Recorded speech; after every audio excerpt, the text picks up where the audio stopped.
I want you to recall your favorite guru. Is it Alex Hormozi? Is it Sam Ovens? What do they all have in common? They all have one VSL, at least. They've made one in history. And the thing is, if you look at all the ways that they've made 8 figures plus, every single one of them has made it through a VSL funnel. For those of you that don't know what a VSL is, a VSL, very simply stated, is a video sales letter. Now, a video sales letter, again, to say it more simply, is just a video that sells whatever it is that you're trying to sell. Usually you have it on a pretty little landing page, you have a headline, you have a sub-headline, and then you have a VSL, and then you have a book call page. Now, it doesn't need to be a book call page. It can be anything. It can be, buying the little tripwire thing that you're offering. It could be anything. But at least for the purposes of this video, because most of my audience sells high ticket, we're going to talk about just booking calls. Now, the thing is, why should you listen to me? I'm not any of these guys. Well, the thing is, I've copied a lot of them. I've done what a lot of them have. I've made more than 6 VSLs. A lot of them were shit. And I'm not going to lie, only one of them really performed. And I watched all the tutorials. I've spent all the money on trying to make the best VSL possible. And this one framework that I'm about to tell you is the one that I've actually stuck with. It's very simple. It only has about 6 components. I'm about to give it all away to you. The thing is, I don't sell any information. I'm not in the digital information product business. So you can expect me to just literally give it all to you. So the first question you really want to ask is, what do I use? I know a lot of people say that you should only use slides. A lot of people say you should use Google Docs. Some people say you should use whiteboards. The thing is, the VSL framework that I'm about to show you isn't necessarily restricted to any of these. Now, I personally use slides. I know Sam Ovens is kind of against slides. He says that he thinks slides are unnatural, so he only uses docs. But the thing is, when he started selling school, he actually used slides. So I don't know what that's about. Some people use whiteboards. Some people have the Miro style board videos. The thing is, I recorded using slides, but I wasn't actually reading off the slides. I had a script very short that I actually said, and I added the slides after. I had an editor add the slides after. So that's the thing that I follow. But what I have found is that with a VSL, you want it to be short. Like, you don't want it to be, 30, 40 minutes. Like, this is a complete no-go. You don't want any of this. You want it to be preferably shorter than 20 minutes, and honestly, even 20 minutes is kind of pushing it. Now, how do you actually start the VSL? So you should always start the VSL with proof. So that's step number 1. You start off with proof. Now, this proof can either be of the mechanism that you're selling, or it can be of the actual unique selling proposition. Now, what do I mean by all this jargon? So first thing we need to understand is, what's the actual difference? So a mechanism is, like, for example, cold email is a mechanism. Let's say I have an agency, I sell cold email. The mechanism, or the proof that I'm putting at the beginning of the VSL, can be for the mechanism. So for example, if Alex Hormozi has a clip where he's saying, cold email saved my business. If Sam Ovens is saying, cold email made me, love my wife again, or some obscure weird stuff. If you put that in, that's proof for the mechanism. Now, the USP is, again, the unique selling proposition, right? So it's a unique selling proposition. This is like what you're actually selling. So it can be some weird name like, blueprint, the email blueprint or whatever, right? And you can have proof for this. Now, this will usually be in the form of testimonials, but that's it. You basically want to have a quick, I would say around 40 to 50 second segment where there's just proof. So somebody's both sold on the actual mechanism and your version of the mechanism. Then what you want to have is a very clear call out. Now, you might be thinking, why is the call out before the proof? The proof always comes first. You want to prove stuff to them before you even start talking to them. And the proof shouldn't be you. You shouldn't be talking in the proof. This should be other people, testimonials, so on and so forth. It should be quick, easy, and it should have them sold before you're actually having a conversation with them. So the call out is, again, you just talking to them. So if you're talking to entrepreneurs, it can be coaches, consultants, agency owners, you get the gist. You basically want to call them out so that they know that you are speaking to them. So again, going with the cold email example, I play a bunch of videos. Alex Hormozi is like,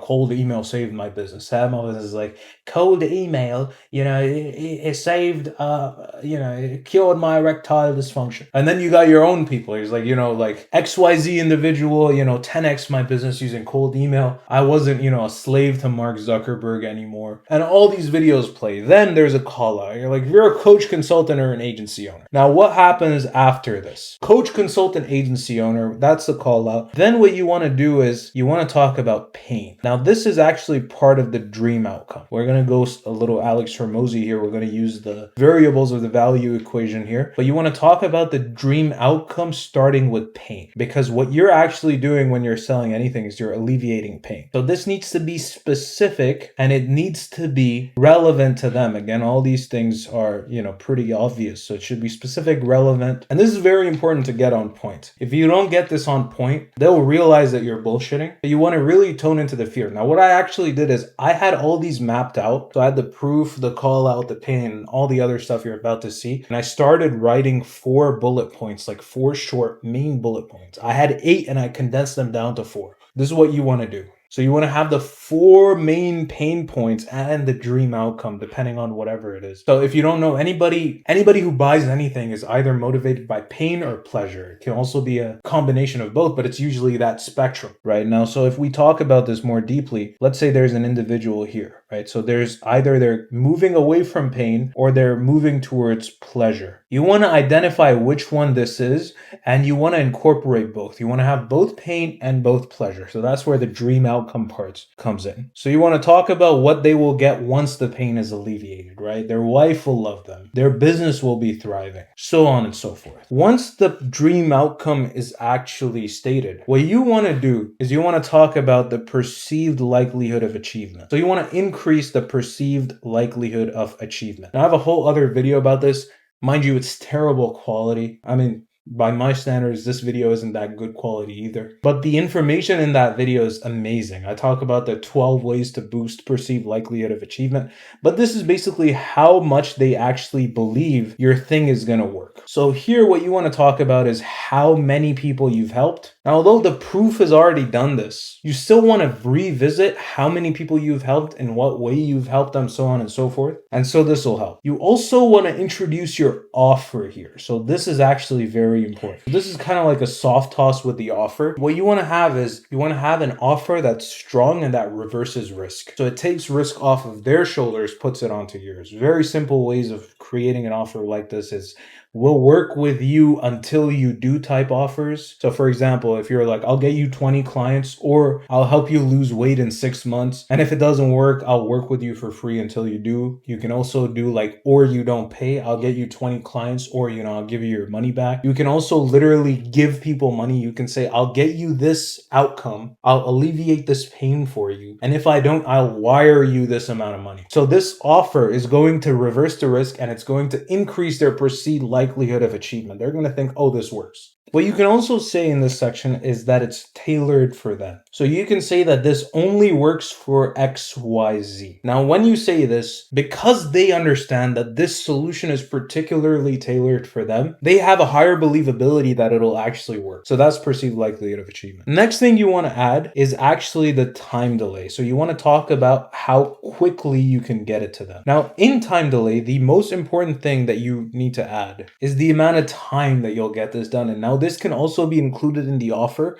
So that's why I recommend that you add the offer actually towards the end of your perceived likelihood of achievement section, because it'll transition very smoothly into the time delay. So the time delay can say, oh, the system integrates instantly, or we'll do it within 1 week, right? We'll have your personal brand built, or we'll have your cold email system built within a week. You can also talk about time to value. So time to value is how much time it takes, not for them to get the full value of whatever it is that you're selling, but for them to actually get the first micro result that they can see that actually benefits them. So you can say that, you'll start seeing results in the first day. You'll start getting leads. You'll start getting meetings in the first, week, so on and so forth. So again, just very quickly, proof. If you're an entrepreneur, and you have XYZ pain, this is how many people we've helped. Here's my offer, tailored only for you. If you're not XYZ, we can't do it for you. We'll get it done in a week, and you'll start seeing results in the first day, literally. We'll get you a meeting in the first day. So the last thing you want to put in is actually the effort and the sacrifice that isn't required. Now, the effort and sacrifice, basically you're trying to tell them that, it's done for you, or, it won't require any additional effort on their end. You want to talk about the things that doesn't require, what they don't have to give up. So if they don't have to give up ice cream, if this is a weight loss program, it's you don't need to give up any of your favorite foods, whatever it is that they love now that they don't want to give up. So that's a B2C example. If it's a B2 B2B example, you can talk about, let's say you have a YouTube video agency. You're like, hey, you don't need to record videos yourself. You don't need to script videos yourself. Obviously, I think they'll still have to record them, but we'll save you 20 hours a week. You won't have to script, you won't have to edit, you won't have to do all this stuff. You won't have to make all of these sacrifices. So once you've listed all these things out, what you want to do actually at the end is you want to have a very clear CTA. Now the CTA obviously is going to be, in our situation, you book a call or, you click on the link or whatever it is. You just want to have a very clear defined CTA. And in your CTA, you want to add scarcity and you want to add some sort of urgency. So you can say that we only take on a certain amount of people at a time, or only doing this for the next month or week or so on and so forth. And so that's basically what you have for the CTA. The last thing that you want to add, so first of all, you want to continue CTA. So once you have that little book a call thing pop up, it should be there. And the next thing that you want is just proof. You want proof to keep coming. You want more testimonials. Again, same thing that we discussed before. If we go back here, it's testimonials mechanism for your unique selling proposition, whatever it is. You want testimonials, you want videos, you want basically proof that the thing you have works. Preferably in this last part, it's just going to be testimonials. And again, a lot of people put testimonials on their actual landing page. I prefer to have it on the VSL. You can also have both if you'd like. It's not really something that matters. Again, you just want to have proof of some kind that proves what you do. So it's kind of like a proof sandwich. You have proof at the beginning, proof at the end, and you have all these things, right? You have the call out, then after that you have pain, you have the perceived likelihood of achievement, the time delay, the effort and the sacrifice, CTA, and then proof again. So yeah, ladies and gentlemen, that's basically it. If you want to actually check out my VSL exactly, you want to see how I actually enacted all these things, there's a link in the description down below. It'll take you straight to the page. There's no opt-in, no nothing. You can actually look at the VSL, and if you actually like what I'm selling, you can obviously buy. If not, you can actually take the information from the VSL. You can see how I actually implemented all these principles in there. With that being said, thank you very much. Like, subscribe,